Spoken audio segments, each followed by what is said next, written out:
ਸਨਮਾਨਯੋਗ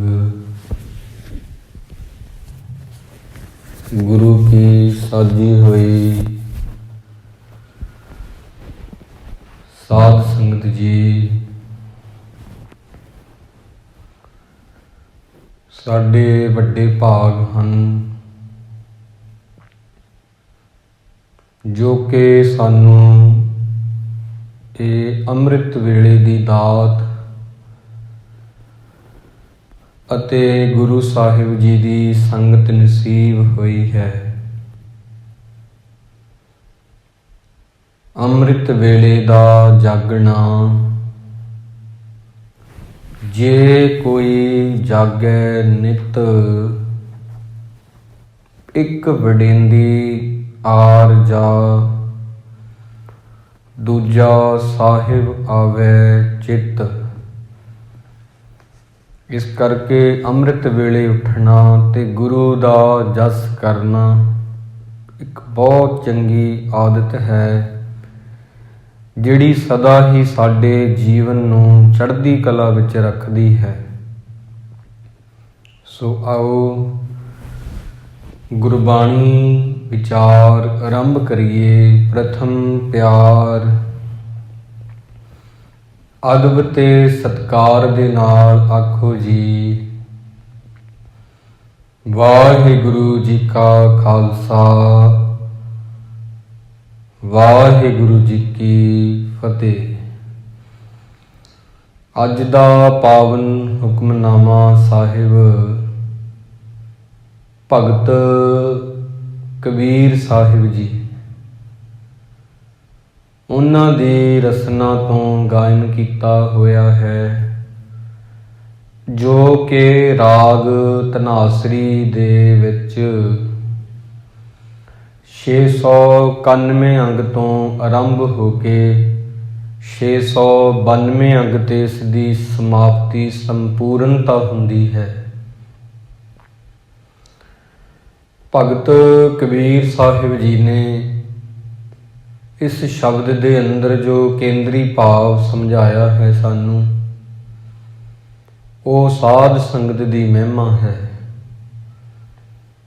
ਕਿ ਸਾਧ ਸੰਗਤ ਵਿੱਚ ਆ ਕੇ ਹੀ ਰਾਮ ਦੇ ਨਾਮ ਨੂੰ ਹਿਰਦੇ ਦੇ ਵਿੱਚ ਵਸਾਇਆ ਜਾ ਸਕਦਾ, ਜਿਸ ਦੇ ਨਾਲ ਇਨਸਾਨ ਦੀ ਜਿਹੜੀ ਜ਼ਿੰਦਗੀ ਹੈ ਉਹਦੇ ਵਿੱਚ ਅੰਤਰ ਤਲ ਤੇ ਤਬਦੀਲੀਆਂ ਆਉਂਦੀਆਂ ਨੇ। ਅੰਤਰ ਤਲ ਤੇ ਤਬਦੀਲੀਆਂ ਆਉਣ ਦੇ ਬਾਅਦ ਉਹਦੀ ਜ਼ਿੰਦਗੀ ਅੰਦਰੋਂ ਸੋਹਣੀ ਬਣਦੀ ਹੈ। ਸੰਤ ਸੰਗਤ ਰਾਮ ਹਿਰਦੈ ਵਸਾਈ, ਚੰਗੇ ਭਲੇ ਪੁਰਸ਼ਾਂ ਦੇ ਸੰਗ ਹੋ ਕੇ ਅਸੀਂ ਰਾਮ ਦੇ ਨਾਮ ਨੂੰ ਹਿਰਦੇ ਵਿੱਚ ਵਸਾਇਆ, ਜਿਹੜਾ ਕਿ ਹੋਰ ਯਤਨਾਂ ਦੇ ਨਾਲ ਨਹੀਂ ਵਸਾਇਆ ਜਾ ਸਕਿਆ। ਬਹੁਤ ਇਨਸਾਨ ਚਾਹੇ ਦੇਵਤੇ ਨੇ, ਉਹਨਾਂ ਦੀਆਂ ਉਦਾਹਰਨਾਂ ਦੇ ਕੇ ਦੱਸਿਆ ਕਬੀਰ ਸਾਹਿਬ ਜੀ ਨੇ ਕਿ ਇਹਨਾਂ ਵਿੱਚੋਂ ਬੜੇ ਦਿਮਾਗ ਵਾਲੇ ਹੋਏ, ਬਲੀ ਹੋਏ, ਪਰ ਉਹਨਾਂ ਤੋਂ ਵੀ ਪਰਮਾਤਮਾ ਦੇ ਨਾਮ ਦੀ ਜਿਹੜੀ ਮਹਿਮਾ ਉਹ ਜਾਣੀ ਨਹੀਂ ਗਈ। ਇਸ ਕਰਕੇ ਉਹਦੇ ਕਰਕੇ ਸਾਧ ਸੰਗਤ ਹੋਣੀ ਬੜੀ ਜ਼ਰੂਰੀ ਹੈ, ਜਿਸ ਦੇ ਕਰਕੇ ਸਾਡੀ ਜ਼ਿੰਦਗੀ ਵਿੱਚ ਜਿਹੜੇ ਰੱਬ ਦੇ ਪਿਆਰਿਆਂ ਦੇ ਗੁਣ ਹੁੰਦੇ ਨੇ ਉਹ ਸਾਡੇ ਵਿੱਚ ਵੀ ਆਉਂਦੇ ਨੇ। ਕਬੀਰ ਸਾਹਿਬ ਜੀ ਫਰਮਾਉਂਦੇ ਨੇ, ਰਾਗ ਧਨਾਸਰੀ ਬਾਣੀ ਭਗਤ ਕਬੀਰ ਜੀ ਕੀ। ਰਾਗ ਹੈ ਧਨਾਸਰੀ, ਇਹ ਬਾਣੀ ਭਗਤ ਕਬੀਰ ਸਾਹਿਬ ਜੀ ਦੀ ਹੈ। ਇੱਕ ਓੰਕਾਰ ਸਤਿਗੁਰ ਪ੍ਰਸਾਦ, ਦੁਨੀਆ ਨੂੰ ਬਣਾਉਣ ਵਾਲਾ, ਦੁਨੀਆ ਨੂੰ ਪਾਲਣ ਵਾਲਾ ਤੇ ਦੁਨੀਆ ਨੂੰ ਢਾਉਣ ਵਾਲਾ, ਇਹ ਅਲੱਗ ਅਲੱਗ ਨਹੀਂ, ਇੱਕੋ ਹੀ ਹੈ। ਜਿਹੜਾ ਬਣਾਉਂਦਾ ਉਹੀ ਪਾਲਦਾ, ਜਿਹੜਾ ਬਣਾ ਕੇ ਪਾਲਦਾ ਉਹੀ ਢਾਉਂਦਾ, ਉਹੀ ਮਿਟਾਉਂਦਾ ਹੈ।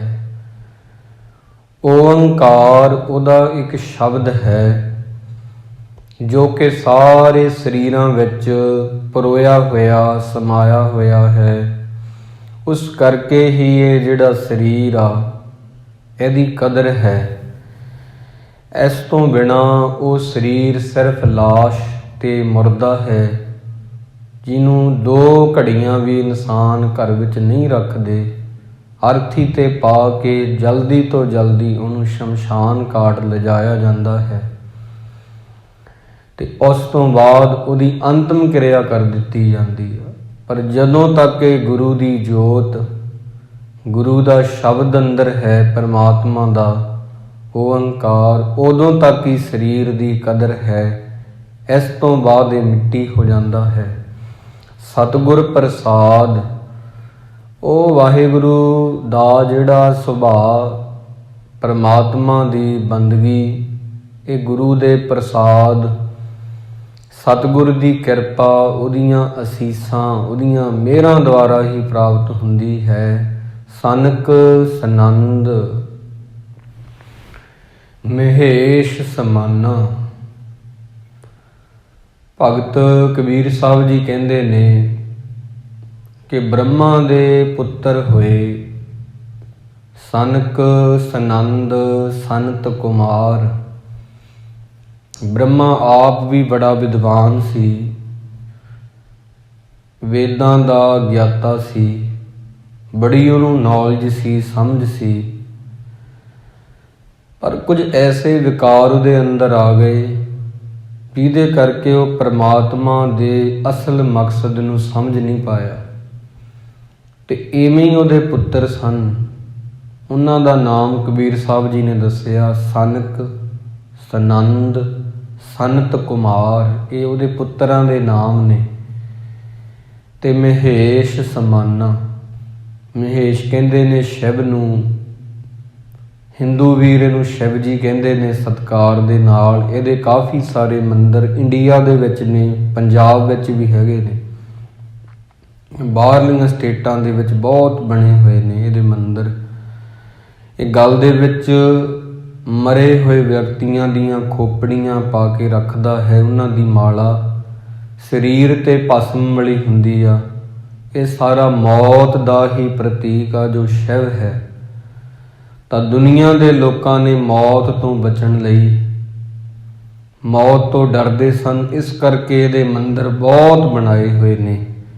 ਗਲ ਦੇ ਵਿੱਚ ਇਹਦੇ ਇੱਕ ਸਰਪ ਲਟਕਦਾ ਦਿਖਾਈ ਦਿੰਦਾ ਜੋ ਸਦਾ ਹੀ ਮੌਤ ਦਾ ਪ੍ਰਤੀਕ ਆ ਕਿ ਇਨਸਾਨ ਦੇ ਹਰ ਵੇਲੇ ਗਲ ਦੇ ਇਰਦ ਗਿਰਦ ਮੌਤ ਜਿਹੜੀ ਆ ਉਹ ਇੱਦਾਂ ਹੈ ਜਿਵੇਂ ਗਲ ਵਿੱਚ ਪਾਇਆ ਹੋਇਆ ਸੱਪ, ਉਹ ਕਦੇ ਵੀ ਡੰਗ ਮਾਰੇਗਾ। ਆਜ ਕਾਲ ਫੁਨਤੋਹੇ ਗ੍ਰਸ ਹੈ, ਸਮਝ ਰੱਖੋ ਚੀਤ।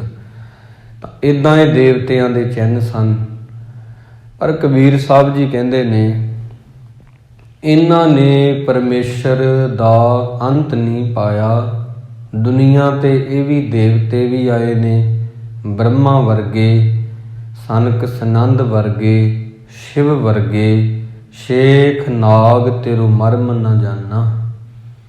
ਇੱਦਾਂ ਹੀ ਸ਼ੇਸ਼ ਨਾਗ ਜਿਹਨੂੰ ਕਿਹਾ ਜਾਂਦਾ, ਇਹ ਮੰਨਿਆ ਜਾਂਦਾ ਹੈ ਸਨਾਤਨ ਧਰਮ ਦੇ ਗ੍ਰੰਥਾਂ ਦੇ ਦੁਆਰਾ ਹੀ ਕਿ ਉਹਦੇ 1000 ਫਨ ਹੁੰਦੇ ਨੇ, 1000 ਫਨ ਹੁੰਦੇ ਨੇ, 1000 ਜੀਭਾਂ ਹੁੰਦੀਆਂ ਨੇ।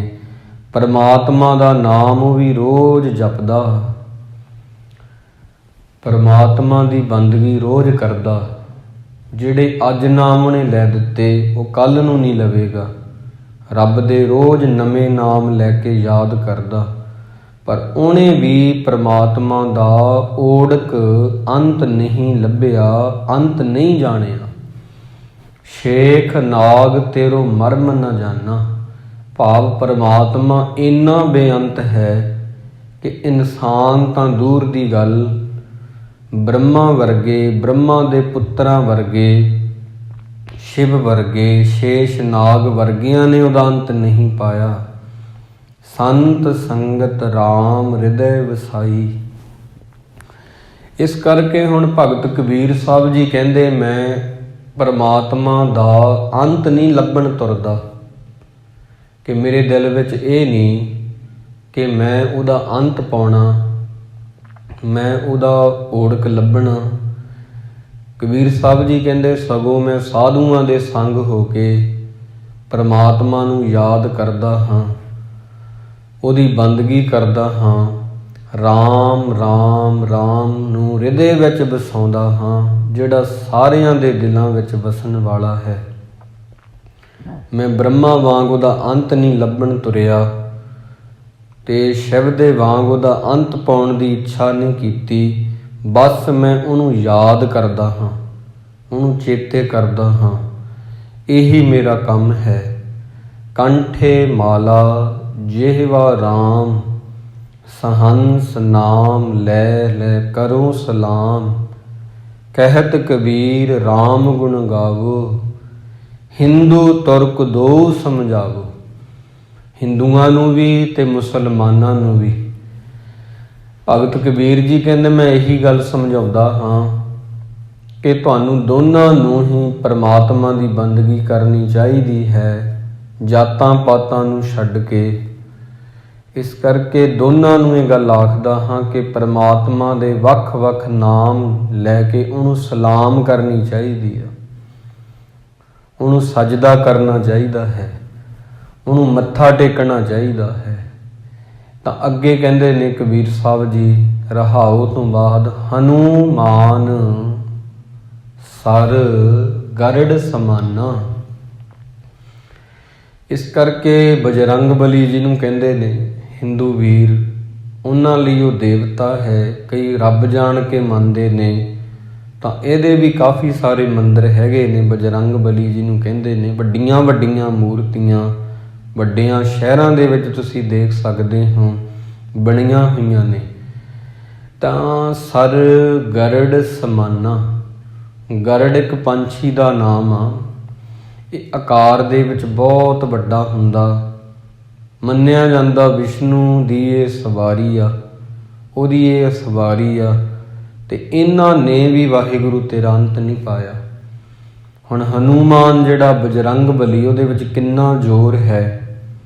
ਪੰਛੀ ਆ ਜਿਹੜਾ ਸਾਰੇ ਪੰਛੀਆਂ ਤੋਂ ਵੱਡਾ, ਗਰੜ ਪੰਛੀ ਬਹੁਤ ਉੱਚੀਆਂ ਡਾਰੀਆਂ ਲਾਉਂਦਾ ਤੇ ਬਹੁਤ ਜ਼ਿਆਦਾ ਇੱਧਰ ਉੱਧਰ ਅਸਮਾਨ ਵਿੱਚ ਫਿਰਦਾ। ਇਹਨਾਂ ਦੋਨਾਂ ਨੇ ਹੀ ਵਾਹਿਗੁਰੂ ਤੇਰਾ ਅੰਤ ਨਹੀਂ ਪਾਇਆ। ਇਹ ਵੀ ਭਾਵ ਤੇਰਾ ਓੜਕ ਨਹੀਂ ਲੱਭ ਸਕੇ।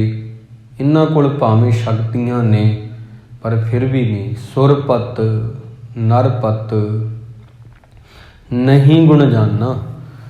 ਸੁਰਪਤ ਕਹਿੰਦੇ ਨੇ ਜਿਹੜੇ ਸਵਰਗਾਂ ਦੇ ਰਾਜੇ ਨੇ, ਇੰਦਰ ਵਰਗੇ। ਨਰਪਤ ਕਹਿੰਦੇ ਨੇ ਜਿਹੜੇ ਧਰਤੀ ਦੇ ਰਾਜੇ ਨੇ, ਸਿਕੰਦਰ ਵਰਗੇ, ਸਿਕੰਦਰ ਲੋਧੀ ਵਰਗੇ, ਇਬਰਾਹਿਮ ਲੋਧੀ ਵਰਗੇ, ਬਾਬਰ ਵਰਗੇ, ਹਮਾਯੂੰ ਵਰਗੇ, ਅਕਬਰ ਬਾਦਸ਼ਾਹ ਵਰਗੇ, ਸ਼ਾਹਜਹਾਂ ਵਰਗੇ, ਜਹਾਂਗੀਰ ਵਰਗੇ, ਔਰੰਗਜ਼ੇਬ ਵਰਗੇ। ਇੰਨੇ ਰਾਜੇ ਹੋ ਗਏ, ਬਹਾਦਰ ਸ਼ਾਹ ਵਰਗੇ। ਇਹਨਾਂ ਨੇ ਵੀ ਵਾਹਿਗੁਰੂ ਤੇਰਾ ਅੰਤ ਨਹੀਂ ਪਾਇਆ। ਇੰਦਰ ਨੇ ਵੀ ਅੰਤ ਨਹੀਂ ਪਾਇਆ, ਇਹਨਾਂ ਨੇ ਵੀ ਅੰਤ ਨਹੀਂ ਪਾਇਆ। ਚਾਰ ਵੇਦ ਅਰ ਸਿਮਰਤ ਪ੍ਰਾਨਾ। ਜੇ ਤੁਸੀਂ ਪੁਸਤਕਾਂ ਪੜ੍ਹਨ ਲੱਗ ਜਾਵੋ, ਚਾਰ ਵੇਦ ਨੇ। ਵੇਦ ਜਿਹੜੇ ਨੇ, ਰਿਗ ਵੇਦ ਪਿਆ ਹੈ ਪੜ੍ਹਨ ਵਾਸਤੇ, ਜਜਰ ਵੇਦ ਹੈ, ਅਥਰ ਵੇਦ ਹੈ, ਸਾਮ ਵੇਦ ਹੈ, ਸਿਮਰਤੀਆਂ ਨੇ, ਪ੍ਰਾਣ ਨੇ। ਇੰਨਾ ਕੁਝ ਜੇ ਤੁਸੀਂ ਪੜ੍ਹਨਾ ਚਾਹੋ, ਭਗਤ ਕਬੀਰ ਜੀ ਕਹਿੰਦੇ ਇਹਨਾਂ ਵਿੱਚ ਰੱਬ ਦੇ ਬਾਰੇ ਬਹੁਤ ਕੁਝ ਲਿਖਿਆ ਹੋਇਆ। ਇੱਕ ਵੇਦ ਵਿੱਚ, ਦੂਜੇ ਵੇਦ, ਤੀਜੇ ਚੌਥੇ ਸਿਮਰਤੀਆਂ, ਪ੍ਰਾਣ, ਹੋਰ ਧਾਰਮਿਕ ਪੁਸਤਕਾਂ, ਪੁਰਾਣ, ਕੁਰਾਨ, ਮੁਕੱਦਸ ਕਿਤਾਬ, ਬਹੁਤ ਕੁਝ ਇਹਨਾਂ ਵਿੱਚ ਲਿਖਿਆ ਹੋਇਆ ਪਰਮਾਤਮਾ ਦੇ ਬਾਰੇ ਵਿੱਚ। ਪਰ ਇਹਨਾਂ ਧਾਰਮਿਕ ਪੁਸਤਕਾਂ ਨੇ ਵੀ ਪਰਮਾਤਮਾ ਦਾ ਅੰਤ ਨਹੀਂ ਪਾਇਆ। ਭਾਵੇਂ ਇਹਨਾਂ ਵਿੱਚ ਬੜਾ ਕੁਝ ਲਿਖਿਆ ਹੋਇਆ ਸਾਨੂੰ ਮਿਲੇਗਾ, ਪਰ ਅੰਤ ਇਹਨਾਂ ਨੇ ਵੀ ਨਹੀਂ ਪਾਇਆ। ਕਮਲਾ ਪਤ ਕਬਲਾ ਨਹੀਂ ਜਾਨਾ। ਇਸ ਕਰਕੇ ਜਿਹੜਾ ਵਿਸ਼ਨੂੰ ਹੈ, ਮਾਇਆ ਦਾ ਪਤੀ, ਤੇ ਜਿਹੜੀ ਮਾਇਆ ਹੈ ਉਹਨੇ ਵੀ ਨਹੀਂ ਜਾਣਾ। ਇਹਨਾਂ ਨੇ ਵੀ ਪਰਮਾਤਮਾ ਦਾ ਭੇਦ ਨਹੀਂ ਪਾਇਆ। ਇਹਨਾਂ ਨੇ ਵੀ ਪਰਮਾਤਮਾ ਨੂੰ ਜਾਣਿਆ ਨਹੀਂ ਕਿ ਉਹ ਕਿਤਨਾ ਕੁ ਵੱਡਾ ਹੈ, ਕਿਤਨਾ ਕੁ ਬੇਅੰਤ ਹੈ। ਉਹ ਇਤਨਾ ਨੇਤੀ ਨੇਤੀ ਨੇਤੀ ਉਹਨੂੰ ਕਹਿ ਦਈਏ ਪਰਮਾਤਮਾ ਨੂੰ, ਤੇ ਇਹ ਕਹਿਣ ਦਾ ਭਾਵ ਹੀ ਹੋਵੇਗਾ ਹਜੇ ਤੂੰ ਹੋਰ ਹੈ, ਹਜੇ ਤੂੰ ਮੇਰੀ ਸਮਝ ਤੋਂ ਵੱਡਾ ਹੈ, ਹਜੇ ਮੈਂ ਜਿੰਨਾ ਕੁ ਜਾਣਿਆ ਇਹ ਕੁਝ ਵੀ ਨਹੀਂ। ਹਮ ਜਾਣਤੇ ਥੇ ਜਾनेंगे इल्म से कुछ, हम जानते थे कि जानेंगे इल्म से कुछ, जाना तो जे जाना कि ना जाना कुछ। कहते ने कि जान जान के ना, समझ समझ के ये गल समझी आ कि कुछ नहीं समझिया। परमात्मा दे संबंध विच धार्मिक किताबां पढ़ के, वेद पढ़ के, सिमरतियां पढ़ के, कुरान मजीद कुरान शरीफ पढ़ के, बहुत सारियां किताबां पढ़ के गल जानी आ कि कुछ नहीं जाने उहदे बारे। वो एडा वड्डा है, वो इतना बेअंत है जिद्दां एक पंछी आसमान दे विच उड़ रिहा, वो आसमान का आनंद ले लेगा, उडारियां ला लेगा, पर वो कदे भी अंत नहीं पा सकता आसमान का। मच्छी आ समुंदर दे विच बहुत ही प्यार दे नाल, बहुत आनंदमई जिंदगी दे नाल रह रही आ, पर समुंदर किड्डा क है, कितना क है डूंगा विशाल, इहदा अंत नहीं हो पा सकती। हूबहू बिल्कुल इसे तरह हम जानते थे कि जानेंगे इल्म से कुछ, पर जाना तो जे जाना कि ना जाना कुछ। जान जान के कुछ गल समझी आ, वेद पढ़ के, सिमरतियां पढ़ के, कुरान पढ़ के, पुराण पढ़ के, कि परमात्मा दा अंत नहीं पाया जा सकता। ये कबीर साहब जी कहना चाहते ने, कह कबीर सो भरमै नाही, पग लग राम रह सरनाही।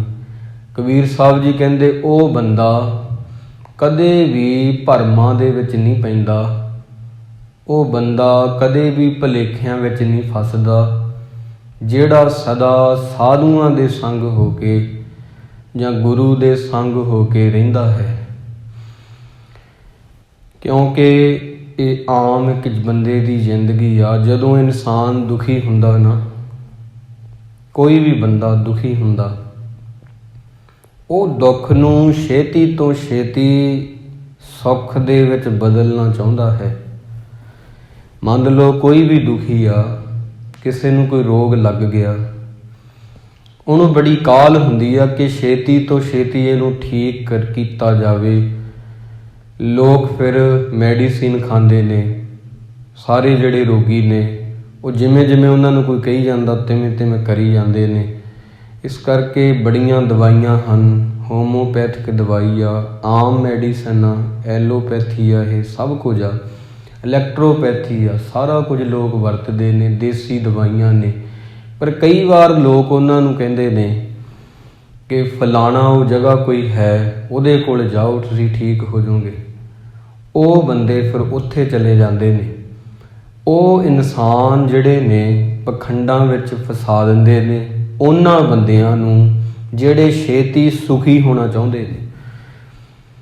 ਇਹ ਗੱਲ ਇੱਕ ਦੂਜੇ ਨਾਲ ਜੁੜੀ ਹੋਈ ਆ। ਉਹ ਬੰਦਾ ਜਿਹੜਾ ਛੇਤੀ ਸੁਖੀ ਹੋਣਾ ਚਾਹੁੰਦਾ ਨਾ, ਉਹਨੂੰ ਉਹ ਲੋਕ ਭਰਮਾਂ 'ਚ ਪਾਉਂਦੇ ਨੇ ਜਿਨ੍ਹਾਂ ਨੇ ਧਰਮ ਦੇ ਨਾਂ 'ਤੇ ਪਖੰਡ ਚਲਾਇਆ ਕਿ ਆਓ ਤੁਹਾਨੂੰ ਚੁਟਕੀ ਦੇ ਵਿੱਚ ਅਸੀਂ ਸੁਖੀ ਕਰ ਦਈਏ, ਅਤੇ ਬਹੁਤਾਤ ਵਿੱਚ ਲੋਕ ਉਹਨਾਂ ਪਿੱਛੇ ਜਾ ਰਹੇ ਨੇ। ਉਹਨਾਂ ਵਿਚਾਰਿਆਂ ਨੂੰ ਇਹ ਨਹੀਂ ਪਤਾ, ਕਬੀਰ ਸਾਹਿਬ ਜੀ ਕਹਿੰਦੇ ਕਿ ਦੁੱਖ ਸੁੱਖ ਦੋਨੋਂ ਜ਼ਿੰਦਗੀ ਦਾ ਹਿੱਸਾ ਨੇ। ਇਕੱਲਾ ਇਹ ਨਹੀਂ ਕਿ ਜ਼ਿੰਦਗੀ 'ਚ ਸੁੱਖ ਹੀ ਸੁੱਖ ਹੋਊਗਾ, ਇਹ ਤੁਸੀਂ ਪਹਿਲਾਂ ਹੀ ਜਾਣ ਲਓ।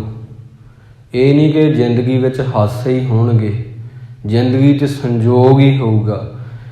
ਗੁਰੂ ਨਾਨਕ ਸਾਹਿਬ ਦੀ ਗੱਲ ਯਾਦ ਆ ਜਾਂਦੀ ਆ ਫਿਰ ਕਹਿੰਦੇ ਬੰਦਿਆ, ਸੰਜੋਗ ਵਿਜੋਗ ਦੋਏ ਕਾਰ ਚਲਾਵੇ, ਮਿਲਾਪ ਤੇ ਵਿਛੋੜਾ ਦੋਨੋਂ ਹੀ ਤਾਂ ਜ਼ਿੰਦਗੀ ਦੀ ਗੱਡੀ ਨੂੰ ਚਲਾਉਂਦੇ ਨੇ, ਰੋੜਦੇ ਨੇ। ਸੰਜੋਗ ਵਿਜੋਗ ਦੋਏ ਕਾਰ ਚਲਾਵੇ, ਭਾਵ ਕਿ ਹਾਸੇ ਰੋਣੇ, ਖੁਸ਼ੀਆਂ ਗਮੀਆਂ, ਮਿਲਣਾ ਵਿਛੜਨਾ, ਇਹ ਸਾਰੇ ਹੀ ਇੱਕ ਜ਼ਿੰਦਗੀ ਦਾ ਹਿੱਸਾ ਹੁੰਦੇ ਨੇ। ਤੂੰ ਪਹਿਲਾਂ ਹੀ ਇਹਨੂੰ ਸਵੀਕਾਰ ਕਰ ਲਾ। ਦੇਹ ਦਾ ਰੋਗੀ ਹੋਣਾ ਵੀ ਜ਼ਿੰਦਗੀ ਦਾ ਇੱਕ ਹਿੱਸਾ ਹੈ। ਹੁਣ ਦੇਹ ਆਪਣੀ ਠੀਕ ਆ, ਤੰਦਰੁਸਤ ਆ, ਇੱਕ ਦਿਨ ਰੋਗੀ ਹੋ ਜਾਵੇ। ਇੱਦਾਂ ਨਹੀਂ ਰਹਿਣੀ ਮਰਦਾਨਿਆਂ। ਸਰੀਰਾਂ ਦਾ ਸਦਾ ਸਾਥ ਨਹੀਂ ਹੁੰਦਾ, ਇਹ ਸਦਾ ਨਹੀਂ ਨਿਭਦੇ। ਇਹ ਆਮ ਜਨਮ ਸਾਖੀ 'ਚ ਤੁਹਾਨੂੰ ਮਿਲੇਗਾ ਵਾਰ-ਵਾਰ। ਕਹਿ ਕਬੀਰ ਸੋ ਭਰਮੈ ਨਾਹੀਂ, ਪਰ ਉਹ ਬੰਦਾ ਨਹੀਂ ਨਾ ਇਹ ਗੱਲਾਂ ਸਮਝ ਸਕਦਾ ਜਿਹਨੇ ਕਦੇ ਸੰਗਤ ਨਹੀਂ ਕੀਤੀ। ਹਮ ਜਾਣਤੇ ਥੇ ਕਿ ਜਾनेंगे इल्म से कुछ, ਜਾਨ ਜਾਨ ਕੇ ਜਾਣਾ ਤੋ ਜੇ ਜਾਣਾ ਕਿ ਨਾ ਜਾਣਾ ਕੁਝ। ਸੁਕਰਾਤ ਦੀ ਇੱਕ ਗੱਲ ਯਾਦ ਆਉਂਦੀ ਆ, ਬੜੀ ਪਿਆਰੀ ਆ ਇਹ ਪਿਆਰਿਓ ਸੰਗਤ ਜੀ। ਸੁਕਰਾਤ ਨਾ ਯੂਨਾਨ ਦੇ ਵਿੱਚ ਹੋਇਆ, ਸੰਤ ਸੀ। ਸਰਕਾਰਾਂ ਨੇ ਪਤਾ ਕੀ ਕੀਤਾ, ਜ਼ਹਿਰ ਦਾ ਪਿਆਲਾ ਦੇ ਕੇ ਇਹਨੂੰ ਮਾਰਿਆ। ਇਹਦੀ ਘਰਵਾਲੀ ਸੀ ਜਿਨਥਿੱਪੇ ਉਹਦਾ ਨਾਮ ਸੀ, ਉਹ ਬੜੀ ਖੂਬਸੂਰਤ ਸੀ। ਸੁਕਰਾਤ ਇੰਨਾ ਸੋਹਣਾ ਨਹੀਂ ਸੀ, ਸੁਕਰਾਤ ਕੋਝਾ ਸੀ। ਪਰ ਜਿਹੜਾ ਸੁਕਰਾਤ ਸੀ ਨਾ, ਉਹ ਅੰਦਰੋਂ ਸੋਹਣਾ ਸੀ। ਦੇਖੋ ਦੁਨੀਆ 'ਚ ਤੁਹਾਨੂੰ ਇਹੋ ਜਿਹੇ ਬੰਦੇ ਮਿਲਣਗੇ ਜਿਹੜੇ ਕਿ ਅੰਦਰੋਂ ਸੋਹਣੇ ਹੁੰਦੇ ਨੇ। ਗੁਰੂ ਸਾਹਿਬ ਜੀ ਕਹਿੰਦੇ ਨੇ, ਸੇਈ ਸੁੰਦਰ ਸੋਹਣੇ ਸਾਧ ਸੰਗ ਜਿਨ ਬਹਿਣੇ। ਬੜੀ ਸੋਹਣੀ ਜੀ ਪੰਗਤੀ ਹੈ, ਨਾਲੇ ਸਰਲ ਆ। ਸੇਈ ਸੁੰਦਰ ਸੋਹਣੇ, ਉਹੀ ਸੋਹਣੇ ਨੇ ਕੌਣ ਜੀ? ਸਾਧ ਸੰਗ ਜਿਨ ਬਹਿਣੇ, ਜਿਹੜੇ ਗੁਰੂ ਕੋਲ ਆ ਕੇ ਬਹਿੰਦੇ ਨੇ। ਬਹਿਣ ਦਾ ਮਤਲਬ ਇਹ ਨਹੀਂ ਕਿ ਸਿਰਫ ਤੁਸੀਂ ਬਹਿੰਦੇ ਹੋ, ਬਹਿਣ ਦਾ ਮਤਲਬ ਬੈਠਣ ਦਾ ਇਹ ਆ ਵੀ ਤੁਸੀਂ ਉਹ ਕਮਾਉਂਦੇ ਹੋ ਜੋ ਗੁਰੂ ਜੀ ਕਹਿੰਦੇ ਨੇ। ਤਾਂ ਇੱਕ ਦਿਨ ਨਾ ਇਹ ਘਰ ਦੇ ਵਿੱਚ ਕੋਈ ਖੋਜ ਕਰ ਰਿਹਾ ਸੀ। ਸੁਕਰਾਤ ਸਾਧੂ ਸੰਤਾਂ ਜੈਸਾ ਸੁਭਾਅ, ਤੇ ਇਹਦੀ ਘਰਵਾਲੀ ਬੜੀ ਖਿਜੀ ਰਹਿੰਦੀ ਸੀ, ਸੁਭਾਅ ਉਹਦਾ ਗਰਮ ਸੀ। ਇੱਦਾਂ ਦੇ ਹੁੰਦੇ ਨੇ ਜੀਵਨ ਸਾਥੀ, ਕਈ ਵਾਰੀ ਸਾਨੂੰ ਇੱਦਾਂ ਦੇ ਮਿਲਦੇ ਆ, ਉਹ ਗੱਲ ਤੇ ਖਿੱਝ ਜਾਂਦੇ ਆ। ਕਈ ਬੜੇ ਠੰਡੇ ਹੁੰਦੇ ਨੇ। ਤਾਂ ਉਹ ਪ੍ਰਾਂਤ ਧੋ ਰਹੀ ਸੀ ਆਟੇ ਵਾਲੀ, ਆਟਾ ਗੁੰਨ ਕੇ ਹਟੀ ਸੀ, ਤੇ ਉਹਨੇ ਸਾਰਾ ਜਿਹੜਾ ਧੂਣ ਸੀ ਨਾ ਲਿਆ ਕੇ ਸੁਕਰਾਤ ਦੇ ਸਿਰ 'ਚ ਪਾ ਦਿੱਤਾ।